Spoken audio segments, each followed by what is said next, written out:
My adopted sister publicly insulted me on her birthday.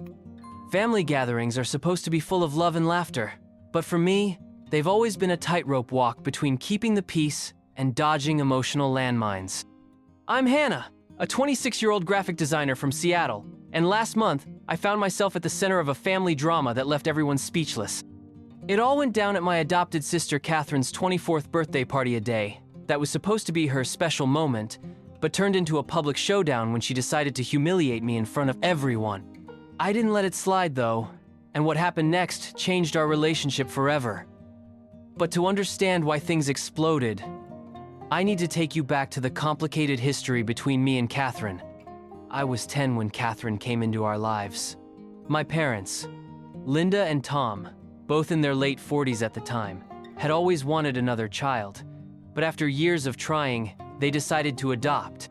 Catherine was 8, a quiet girl, with big brown eyes and a shy smile, fresh from a foster home in Oregon. I remember the day she arrived, clutching a tattered stuffed bunny, her sneakers scuffed and too small for her feet. Mom knelt down, her floral dress crinkling, and pulled Catherine into a hug, whispering, "You're home now, sweetheart." Dad, a high school math teacher with a penchant for dad jokes, ruffled her hair and said, "Welcome to the family, kiddo." I was excited to have a sister, someone to share secrets with, to play dress up with, to grow up alongside. But it didn't take long for the cracks to show. Catherine and I were close in age, but we couldn't have been more different. I was the artsy kid, always doodling in notebooks, while Catherine was competitive, obsessed with being the best at everything: grades, sports, even who could eat their pancakes faster at breakfast. Mom and Dad tried to treat us equally, but Catherine always felt like she had to prove herself, like she was fighting for a spot that was already hers. By the time we were teenagers, her jealousy started to show. She'd make snide comments about my art projects, saying things like, "It's cute that you think you're an artist," her voice dripping with sarcasm as she flipped her hair. I'd find my sketchbooks accidentally ruined, pages torn or smeared with juice, and Catherine would just shrug, claiming it was an accident. Our family noticed the tension too. My Aunt Susan, a 50-year-old therapist with a warm laugh and a knack for baking, would pull me aside at holidays, her hands dusted with flour from making her famous apple pie, and say, "Give her time, Hannah. She's still finding her place." My cousin Emily, a 22-year-old college student with a nose ring and a love for indie music, was less diplomatic. "She's a total brat," she'd whisper, passing me a soda at family barbecues, the sound of kids splashing in the pool nearby. Even my best friend Sarah, a 27-year-old barista with a sharp wit and a collection of vintage scarves, saw it. "She's jealous of you, Han," she'd say, sipping her iced coffee as we sat on my apartment balcony, the Seattle skyline hazy in the distance. "You're the golden child, and she can't stand it." I tried to be the bigger person. I'd let her comments slide, I'd share the spotlight at family events. I'd even let her take credit for things I'd done, like the time she told everyone she'd planned Mom's 50th birthday party, even though I'd spent weeks organizing the catering and decorations. But Catherine's resentment only grew, and by the time she turned 24, it was a ticking time bomb waiting to go off. Her birthday party was supposed to be a celebration, a lavish event she'd planned down to the last detail, but it turned into the stage for her to finally let all her bitterness out, with me as her target. Catherine's 24th birthday party was a big deal. At least, she made sure everyone knew it was. She'd rented out a trendy rooftop venue in downtown Seattle, the kind of place with string lights draped over pergolas, a live DJ spinning pop hits, and a view of the Puget Sound that shimmered under the evening sky. The air smelled of grilled appetizers and the faint saltiness of the nearby water, and the tables were decked out with gold centerpieces and little jars of wildflowers. Catherine had gone all out, and I'll admit, it looked amazing. She'd been planning it for months, sending group texts with updates about the menu, the guest list, even the signature cocktail, a lavender mojito she'd named Catherine's Bliss. I arrived a little late, my heels clicking on the cobblestone path as I made my way up to the rooftop. I'd spent the day finishing a freelance project, my eyes bleary from staring at my laptop, and I'd thrown on a simple navy dress, my hair pulled back in a loose bun. Sarah was with me, her arm looped through mine, her floral scarf fluttering in the breeze. "This place is gorgeous," she said, her eyes wide as she took in the view. Catherine really went for it. I nodded, forcing a smile. Yeah, she did. But my stomach was already twisting with that familiar unease I always felt around Catherine. The party was in full swing by the time we got there.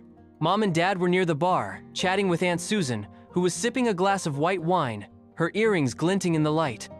Dad's tie was already crooked, and Mom was fussing over it, her laughter soft as she adjusted the knot. Emily was on the dance floor with her boyfriend Jake, a 23-year-old mechanic with a sleeve of tattoos and a shy smile, their bodies swaying to the beat. Catherine's friends, a mix of her college buddies and co-workers, were scattered around, their laughter loud and carefree. I spotted Catherine near the dessert table, looking like a vision in a sparkly silver dress, her hair swept into an elegant updo, a glass of her signature mojito in hand. I made my way over to her, a small gift bag in my hand, a necklace I'd picked out, a delicate silver chain with a tiny star pendant, something I thought she'd love. "Happy birthday, Catherine," I said, offering her the bag with a smile. She took it, her eyes flicking over me, and for a moment, I thought she might actually thank me. But then her lips curled into a smirk, and she said, "Oh, Hannah, you didn't have to. I mean, you're already the perfect sister, why bother with a gift?" Her tone was sharp, laced with sarcasm, and a few of her friends nearby snickered. I felt my cheeks flush, but I bit my tongue, not wanting to cause a scene. The night went on, and I tried to enjoy myself. I danced with Sarah, who twirled me around until we were both dizzy, the city lights spinning below us. I chatted with Emily, who was gushing about a new band she'd discovered, her hands waving as she described their latest album. I even helped Mom cut the Kekia towering vanilla masterpiece with edible flowers, me hands steady as I sliced through the layers, the scent of sugar and buttercream filling the air. But I could feel Catherine's eyes on me the whole time, her gaze cold and calculating, like she was waiting for the right moment to strike. That moment came during her birthday toast. The DJ lowered the music, and Catherine stepped onto a small platform near the edge of the rooftop, the city skyline glowing behind her. She tapped her glass with a spoon, the clink echoing through the space, and everyone turned to listen. "Thank you all for coming to celebrate my special day," she began, her voice bright and confident. "It means so much to have my friends and family here. Well, most of my family." She paused, her eyes locking onto mine, and I felt a chill run down my spine. "I just have to say something," she continued, her smile turning sharp. "Hannah, my perfect sister, has always been the golden child. She stole my childhood, always being better, always getting the attention. I mean, let's be honest, she's the reason I've had to fight for everything I have." The rooftop went silent, the only sound the distant hum of the city below. I stood there, my glass trembling in my hand, my heart pounding as every eye turned to me. Sarah grabbed my arm, her nails digging into my skin, and whispered, "She didn't just say that." Mom's face went pale, her hand clutching Dad's arm, while Aunt Susan set her wine glass down with a clatter, her eyes wide with shock. Catherine's friends giggled nervously, but no one else laughed. I felt the weight of her words like a punch to the gut, the humiliation burning through me as I stood there, exposed in front of everyone I loved. If this story is shocking you as much as it shocked me, hit that like button and let me know in the comments, what would you do if your sibling humiliated you like this? I stood frozen for what felt like an eternity, Catherine's words echoing in my mind as the rooftop stayed eerily quiet. The string lights above cast a soft glow over the crowd, but the warmth of the evening was gone, replaced by a tension so thick I could feel it pressing against my chest. Catherine was still on the platform, her glass raised, a triumphant smirk on her face as she waited for my reaction. She thought she'd won, that I'd just take it, like I always had. But something inside me snapped. I wasn't going to let her humiliate Minot this time, not in front of everyone. I set my glass down on the nearest table, the clink of glass on wood louder than it should have been in the silence. My hands were shaking, but my voice was steady as I stepped forward, the cobblestones cool under my heels. "You're right, Catherine," I said, my voice carrying across the rooftop. "I've always tried to be the perfect sister. But let's talk about the real reason you've had to fight for everything." I paused, letting my words sink in, watching as her smirk faltered. "You've spent years manipulating Mom and Dad, lying about your grades, your jobs, even your friends, just to get more attention. You told them you got that promotion at work last year, but we all know you didn't. You just wanted them to throw you a party." A gasp rippled through the crowd, and Catherine's face turned crimson, her eyes wide with panic. Mom's hand flew to her mouth, her eyes darting between us, while Dad's jaw tightened, his arms crossing over his chest. Aunt Susan leaned forward, her wine glass forgotten, her expression a mix of shock and curiosity. Emily, who'd been filming the toast on her phone, lowered it slowly, her mouth agape as she whispered to Jake, "No way, she just said that." Catherine's friends shifted uncomfortably, one of Thema Girl in a pink dress muttering, "Is that true?" to the friend next to her. Catherine opened her mouth to respond, but I wasn't done. "You've always blamed me for your insecurities," I continued, my voice growing stronger with every word. "But the truth is you've been lying to everyone for years, and I'm tired of covering for you. If you want to air our dirty laundry in front of everyone, then let's do it." I crossed my arms, my heart racing but my resolve firm as I stared her down. The rooftop was so quiet, I could hear the faint lapping of the water below, the distant honk of a car in the city streets. Catherine's bravado crumbled. Her glass slipped from her hand, shattering on the platform, the lavender mojito splashing across her silver dress. She let out a choked sob, her hands flying to her face as she turned and fled toward the venue's indoor lounge, her heels clattering on the stairs. The crowd erupted into whispers, the tension breaking like a dam as people turned to each other, their voices a low buzz of shock and gossip. Sarah squeezed my arm, her voice fierce. "You didn't deserve that, Han," she said. "I'm so proud of you for standing up to her." Emily rushed over, her phone still in hand, her eyes wide. "That was insane," she said. "I got the whole thing on video. Do you want me to delete it?" I shook my head, my mind still reeling from what I'd just done. "No," I said softly. "Let her see how it feels to be exposed." Mom and Dad approached, their faces a mix of concern and confusion. "Hannah, we had no idea," Mom said, her voice trembling as she pulled me into a hug, the scent of her rose perfume grounding me. Dad just put a hand on my shoulder, his voice gruff. "You did what you had to, kiddo." But as the party slowly resumed, the DJ turning the music back up, I couldn't shake the image of Catherine's tear-streaked face as she ran away. The rest of the party felt like a blur. Some guests left early, their goodbyes awkward as they avoided my gaze, while others stayed, their conversations hushed as they stole glances at me. I stuck close to Sarah, who kept me grounded with her steady presence, her hand on my arm as we sat at a table near the edge of the rooftop. The city lights twinkled below, the air cooler now, carrying the faint scent of rain on the horizon. Emily and Jake joined us.